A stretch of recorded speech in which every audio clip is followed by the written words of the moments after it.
Dobrodošli u svijet EKG-a. Bilo da ste na početku ove priče ili ste jednostavno zaboravili osnove EKG-a, ovo će biti relativno brz način da se savladaju osnovni principi. Ovo je prvi video u serijalu kojim ćemo započeti osnove fiziološkog EKG-a, a na kraju ćete, nadam se, imati jasniju sliku o tome šta se dešava iza paravana EKG aparata.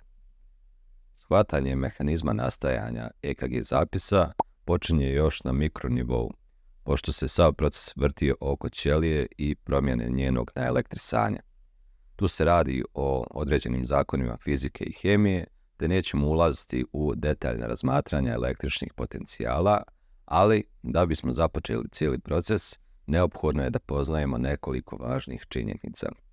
Kao što znamo, u ćeliji i van ćelije se nalaze mnogobrojni ioni i stalno se vrši razmjena jona između ćelije i ekstracelularne tečnosti.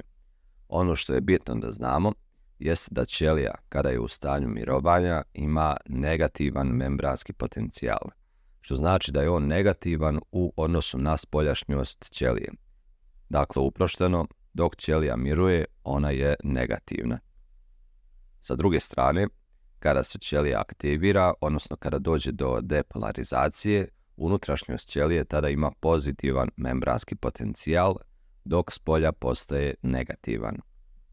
Još jednom, kada ćelija miruje, negativna je, a kada se depolariše, pozitivna je, što nekako izvuči logično i trebalo bi se lako zapamtiti. Dobro, sada ćemo u ovu priču ubaciti i elektrode koje će registrovati električnu aktivnost, odnosno promjene potencijala. Ovdje imamo jedan red ćelija gdje su sve ćelije u stanju mirovanja. Ako postavimo elektrode na oba kraja ovog reda, nećemo registrovati ništa, odnosno na EKG zapisu ćemo vidjeti ravnu liniju. Tek kada se počne mijenjati potencijal, recimo ovdje talas depolarizacije kreće sa lijeva ka desno, tek tada elektrode registruju promjenu potencijala i nešto se dešava na EKG traci.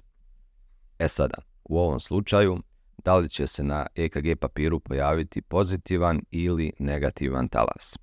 Pa, zapamtite ovako.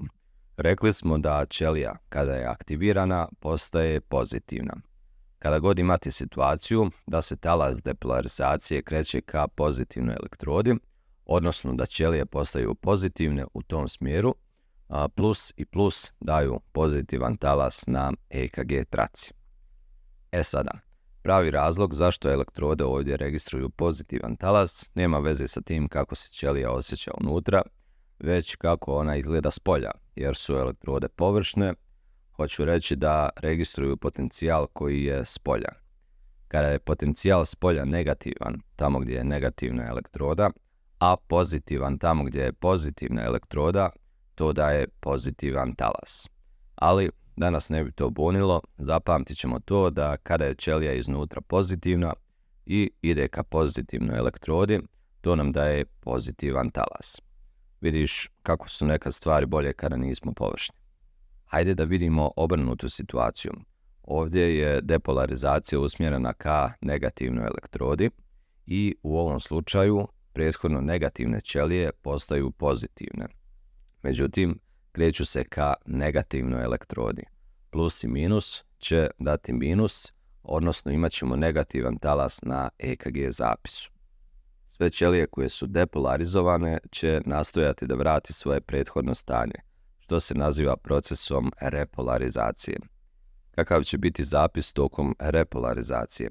U repolarizaciji sve ćelije koje su postale pozitivne se moraju vratiti u prethodno stanje, odnosno opet postati negativne. Kada se repolarizacija odvija u smjeru pozitivne elektrode, na EKG zapisu ćemo imati negativan talas, pošto ćelije postaju negativne u smjeru pozitivne elektrode. Minus i plus daju minus, odnosno negativan talas.